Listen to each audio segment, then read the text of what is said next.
ইয়াৰ পিছতে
এটা অসম বিৰোধী চক্ৰ আগৰ পৰাই লাগি আছে, এতিয়াও লাগি আছে।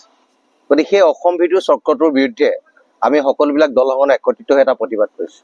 আমাৰ উদ্দেশ্য এটাই যে কোনো কাৰণত কোনো ক্ষেত্ৰতে অসমৰ তৈল ক্ষেত্ৰ উৎপাদন কৰা এই প্ৰতিষ্ঠানটোৱে কেতিয়াও অসমৰ পৰা তেওঁলোকৰ অফিচবিলাক ইয়াৰ পৰা স্থানান্তৰিত কৰিব নোৱাৰিব আৰু থলুৱা নিযুক্তিৰ ক্ষেত্ৰত 100% তেখেতলোকে আমাৰ খিৰঞ্জীয়াক অগ্ৰাধিকাৰ দিব লাগিব। আৰু দ্বিতীয় এটা কথা, CSR যিটো ফাণ্ড আছে সেই ফাণ্ডটো সৰ্বাংগীন উন্নতিৰ কাৰণে কেতিয়াও তেওঁলোকে ব্যৱহাৰ কৰা নাই। অসম আৰু অসমীয়াৰ স্বাৰ্থত এই CSR ফাণ্ডটো ব্যৱহাৰ কৰিবৰ কাৰণে আমি ONGCক সকীয়াই দিছোঁ। আৰু পুনৰবাৰ আমি এই প্ৰতিবাদস্থলীৰ পৰা এটা কথা স্পষ্টভাৱে জনাই দিব বিচাৰিছোঁ, যদি তেখেতলোকে খিলঞ্জীয়াক প্ৰতাৰণা কৰা এই কাণ্ড কাৰখানাত লিপ্ত হৈ থাকে তেতিয়াহ'লে অনতিপলমে অসম শিৱসাগৰৰ সকলো দলসমূহ একত্ৰিত হৈ ONGCৰ উৎপাদন আৰু খনন সকলো বন্ধ কৰি দিবলৈ আমি কুণ্ঠাবোধ নকৰিম। কাৰণ এই ONGCক কোনো কাৰণতে অসমীয়াক প্ৰতাৰণা কৰা কাৰ্য অসমৰ কোনো এটা সংগঠনে কেতিয়াও সহ্য কৰিব নোৱাৰে। প্ৰথম কথা হৈছে ONGC হৈছে আমাৰ অসমীয়া সম্পদ। এই সম্পদটো আমাৰ, এই সম্পদক যদি কোনোবাই হাত দিয়ে তেনেহ'লে অসমীয়া হিচাপে আমি বহি কেতিয়াও নাথাকোঁ। ইয়াত বহিৰাগতৰ কোনোবা বিষয়া আহিব আৰু ONGC ইয়াৰ পৰা মানে তেওঁলোকে হস্তান্তৰ কৰিব বিচাৰিব, আমি এই ক্ষেত্ৰত কেতিয়াও মানি নলওঁ। আমাৰ স্পষ্ট কথা, ONGC হিচাপে থাকিব লাগিব। আৰু আমি কয়লা দিলোঁ, চাহপাত দিলোঁ, তেল দিলোঁ, তাৰ পিছতো যদি আমাৰ সম্পদবিলাক তেওঁলোকে বাৰে বাৰে লৈ যাব বিচাৰে তেনেহ'লে কিন্তু আমি অসমীয়া হিচাপে হাত সাৱটি বহি নাথাকোঁ। যুদ্ধ হ'ব, ONGC আমাক লাগিব।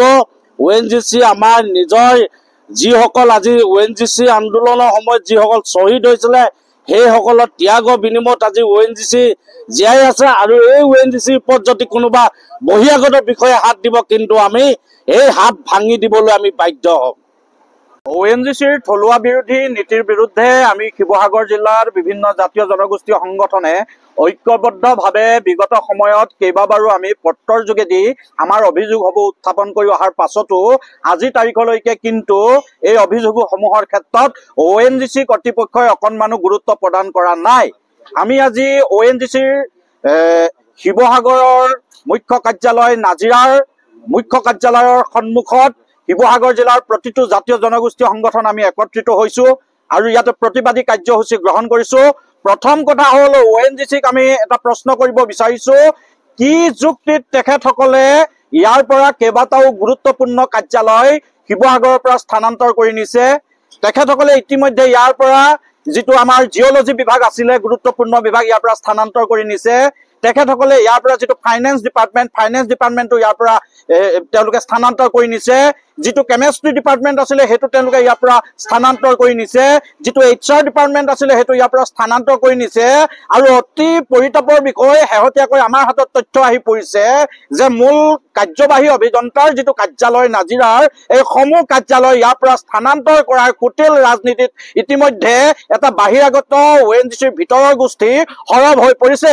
আমি আজি এই কাৰ্যসূচী স্থলীৰ পৰা সমূহ সংগঠনৰ তৰফৰ পৰা আমি ONGCক আমি সকীয়াই দিব বিচাৰিছো। কোনো কাৰণতে ONGCক নাইকিয়া কৰি দিব পৰা গোষ্ঠীটোক ৰেহাই দিয়া নহ'ব।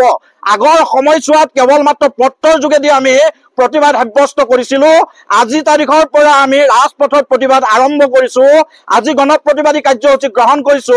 ইয়াৰ পিছৰ পৰ্যায়ত ONGCৰ মুখ্য কাৰ্যালয়সমূহৰ লগতে অন্যান্য কাৰ্যালয়সমূহৰ তলাবন্ধ কাৰ্যসূচী আমি গ্ৰহণ কৰিম আৰু তাৰ পাছতো ONGCয়ে যদি যথোপযুক্ত যুক্তি সহকাৰে এই বিষয়বিলাক উপস্থাপন কৰি আমাক প্ৰতিয়ন নিয়াব নোৱাৰে, তেখেতসকলৰ অসম বিৰোধী যিসমূহ নীতি তেওঁলোকে যদি বন্ধ নকৰে, তেতিয়াহ'লে ONGCৰ সৰ্বাত্মক বন্ধ, তৈল খনন বন্ধ কাৰ্যসূচী আমি গ্ৰহণ কৰিবলৈ আমি বাধ্য হ'ম। যেতিয়া আমাৰ অধিকাৰ প্ৰথম অসমীয়া হ'ব লাগিব, ইয়াত তেল খনন কৰিব আৰু কাৰ্যালয়সমূহ কোনোবাই গৈ বহিৰাজ্যত খুলিবগৈ আৰু তাত বহিৰাগত কিছুমান মানুহে এচি ৰুমত বহি থাকিব আৰু আমি অসমীয়াই হাতপতি বহি থাকিম, তেনে কথা হ'ব নোৱাৰে। শিৱসাগৰৰ পৰা ইতিমধ্যেই ONGC অসম সম্পদৰ কেইবাটাও গুৰুত্বপূৰ্ণ বিভাগ ইতিমধ্যে লৈ যোৱা হ'ল। এতিয়া ক'বলৈ গ'লে আৰু দুদিনমানৰ পিছত শিৱসাগৰত ONGC নাম ফলককেইখনৰ বাহিৰে একো নাথাকে।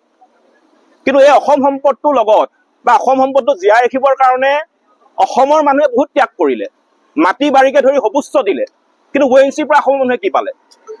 কেইটামান চৰকাৰী চাকৰি পাইছে বা কেইটামান অসমীয়া ল'ৰাই সৰু সুৰা ঠিকা ঠুগুলি কৰি আছে, দুই এখন দোকান দি আছে। এতিয়া যে আমাৰ যে কাৰ্যসমূহ এবাৰ গুচি যাবলৈ হয়, বিভাগসমূহ এবাৰ গুচি যাবলৈ হয়, অসমীয়া মানুহে কি কৰি খাব? অসমীয়া ল'ৰাই কি কৰি খাব? অসমীয়া নিবনুৱা যুৱক যুৱতীসকলে কি কৰি খাব? এই কথাবিলাক কিন্তু ONGCত জড়িত হৈ থকা আমাৰ যিসকল অসমীয়া বিষয়া আছে তেওঁলোকে চিন্তা কৰিব লাগিছিলে, তেওঁলোকে চিন্তা কৰা নাই। গতিকে সেইকাৰণে ONGCত যিসকল অসম বিৰোধী চক্ৰ সোমাই আছে,